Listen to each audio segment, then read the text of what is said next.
Alright, hi, I'm Eva Monxy, and today the Queer Zine Library babes have asked me to read a bit to you from my 2017 zine.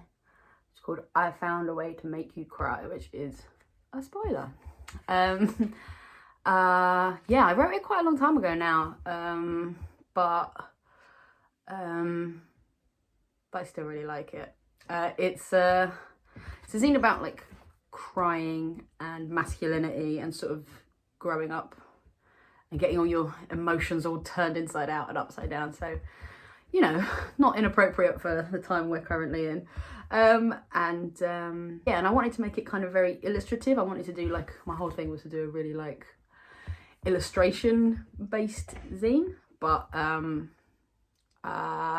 had a huge technology fail for like a full year. So I ended up kind of, I guess I'm going to describe this as painted it all.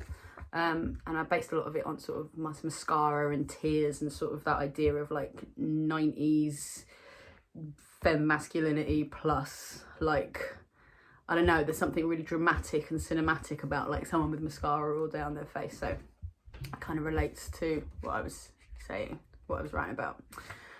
Yeah, so I'm going to read you a little bit from the introduction and then I'm going to read you another couple of pages. It's quite wordy. It seems trite to say that queerdos get good at hiding our true selves, schooled in that shit from the first time we are shamed for accidentally revealing our queer trans oddballness, but we do. When there is a distinct lack of examples of our weird, wonky secret selves, we learn to replace, narrativize, externalize, and outsource our emotional realities. I imprinted my sense of self onto Ducky, Christian Slater, River Phoenix, and the entire cast of My So-Called Life. I let them carry the weight of what I wanted because there was literally no one else there to show me how to be a person that felt authentic. I learned to cry like them and be strong like them, be distant and beautiful and funny and sensitive. I learned to perform my feelings, to manipulate an imagined audience, to feel satisfied with the transition cut at the end of the scene, where I look out the window, sad and a little teary, and the music swells. Late 80s, early 90s films couldn't be described as emotionally subtle. They were hyper real, and the music was so important to that. The UK surf version of the Pixies' Wave of Mutilation, or the ultimate end credits sweeper of Jeff Buckley's version of Hallelujah, the music tells us when and how to cry. Reality has always been a bit of a struggle for me. I outsource myself emotionally to the extent that I only really understand myself as a reflection. I learned to stop performing as a fictional character and forced myself to be real, but it took a long, long time. I like who I am now, but there are some parts of fictional me I can't shake. I still look to camera all the time because of John Hughes. And I can't really feel my emotions unless they are played back to me as if I'm participating in them as a theoretical filmic exercise. So I talk a little bit here about sort of how crying and sadness sort of turns into rage. And in order to try and access crying, because I know how good it is for me and I also don't want to be like my dad, I built a playlist. And on that playlist there's certain songs that will just turn on the tears like a Pixar film, and I use that to kind of access the type of crying that I want to do.